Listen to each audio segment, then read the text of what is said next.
expect better from whips. And boys on at the back, I've got my eye on you. Mr. Speaker, my deepest condolences, and I'm sure those of the whole House, are with the families and friends of Jenny, Martin and David, tragically killed in the fire in Bicester last week.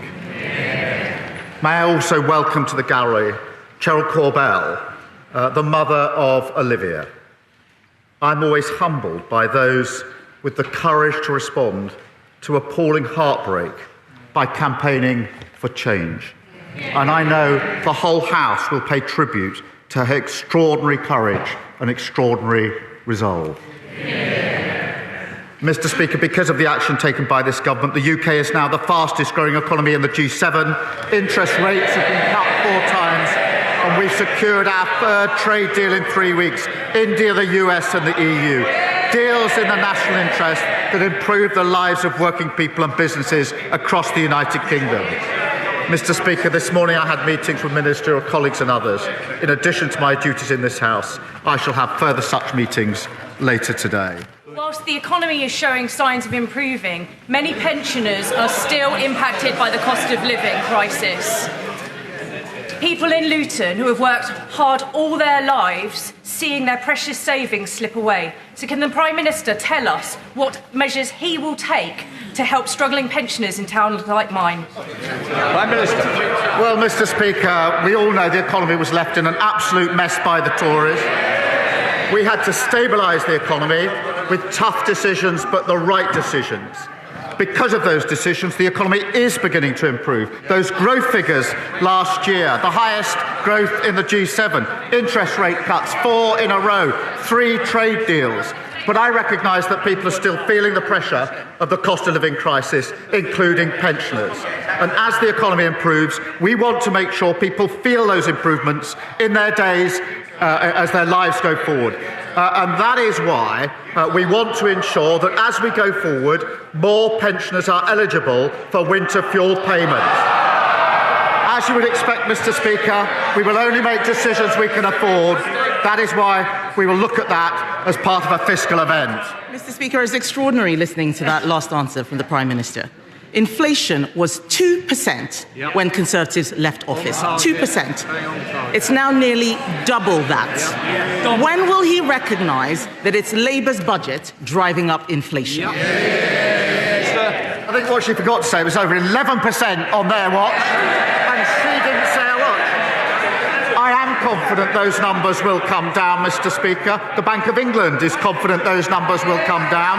That's why we've seen 4 interest rates in a row. But I notice she can't resist grabbing any opportunity to talk the country down.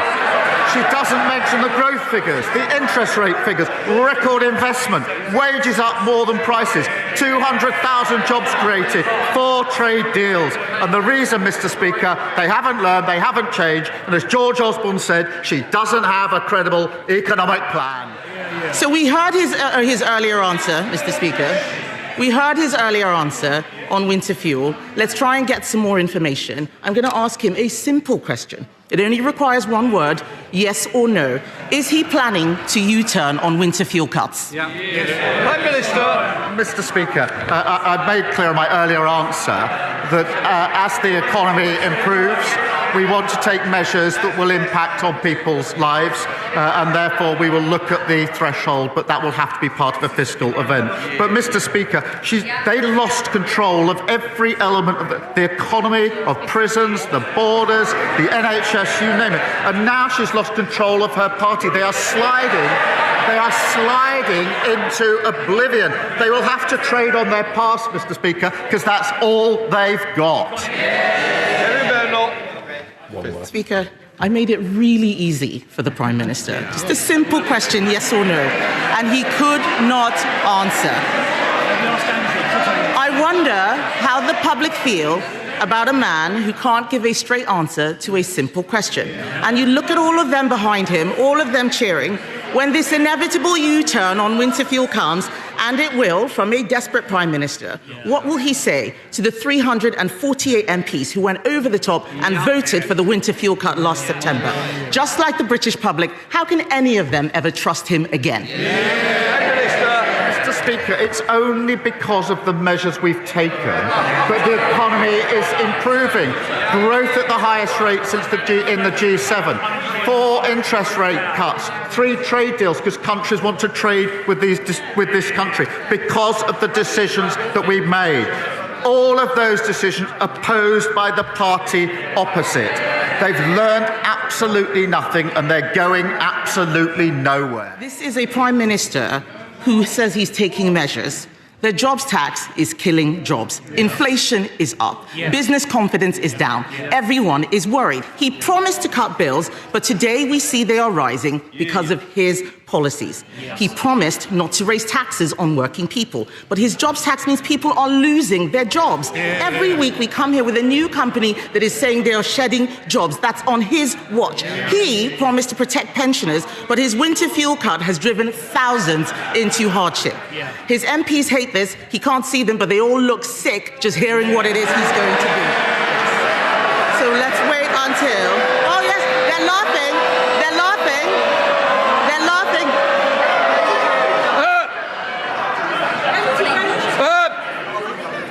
I expect better from whips. And boys on at the back, I've got my eye on you. Heavy Bennett. Mr. Speaker. Mr. Speaker. Order. Order. Sorry. Which one wants to leave first?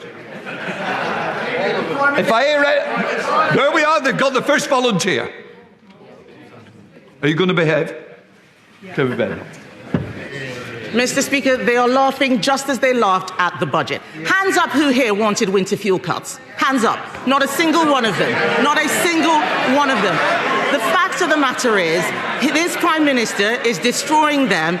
They need to look at what they are doing to the country. The truth is, we all know that it's this Prime Minister, this Labour government, and their policies that are shafting the country, isn't it? Yeah. Prime Minister. Mr. Speaker, they look in pretty good form to me, and there's lots of them.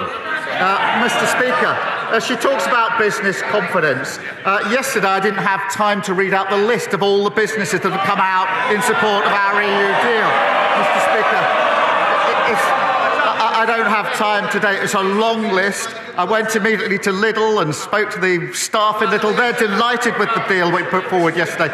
Business like the work we're doing. It's giving them confidence in the EU deal. She's opposed to each and every measure. Can I associate myself with the Prime Minister's remarks about the terrible fire in Bicester last Thursday? I know from my honourable friend, the member for Bicester and Woodstock, how deeply the close-knit community there has been affected by this tragedy.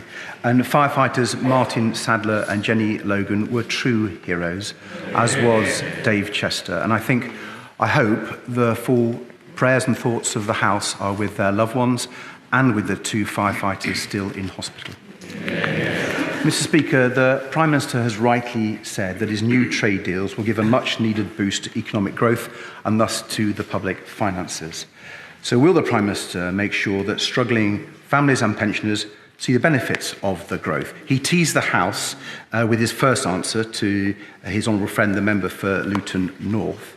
So will he commit now to reversing his cuts to the winter fuel payment in full?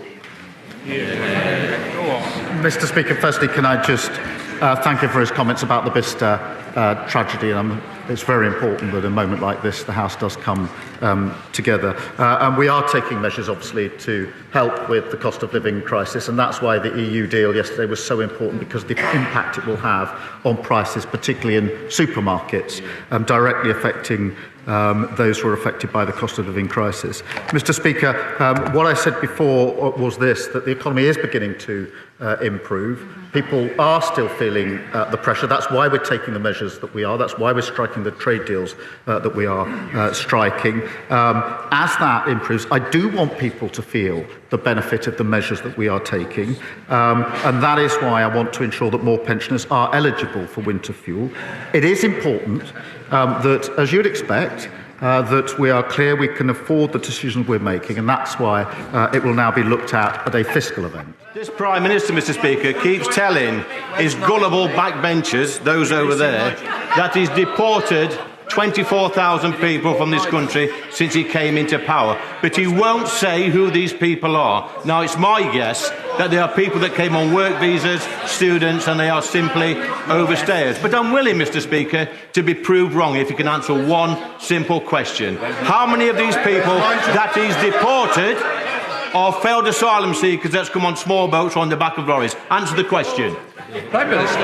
Mr. Speaker, I'm very proud that we've removed over 24,000 people. That's the highest record for nearly 10 years. We're taking other measures to get back control of our borders, including the Borders Bill, which gives our law enforcement enhanced powers, including terrorism-like powers. What did his party do? What did he do? He voted against them. And I'll tell you why he voted against them. Because they don't want to fix this problem. Because it benefits them. It benefits them not to fix it. Party before country. It's very good he's standing in for the member for Clacton, I have to say. There was no sign of him yesterday at the EU. So he was the first through the E-gates somewhere to south of France.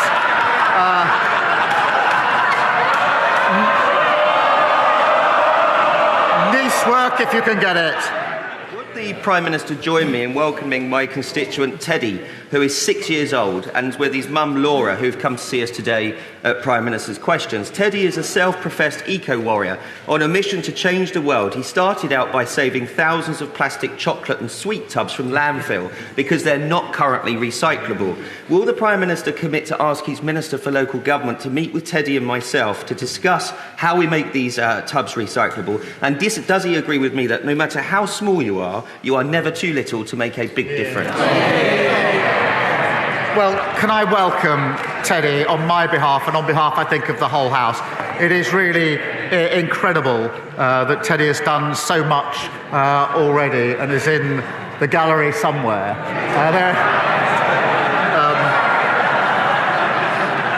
Many of us struggle for a whole lifetime to make an impact on government policy. Teddy is already age 6, having an impact, and I'll make sure that he gets to speak to the relevant minister.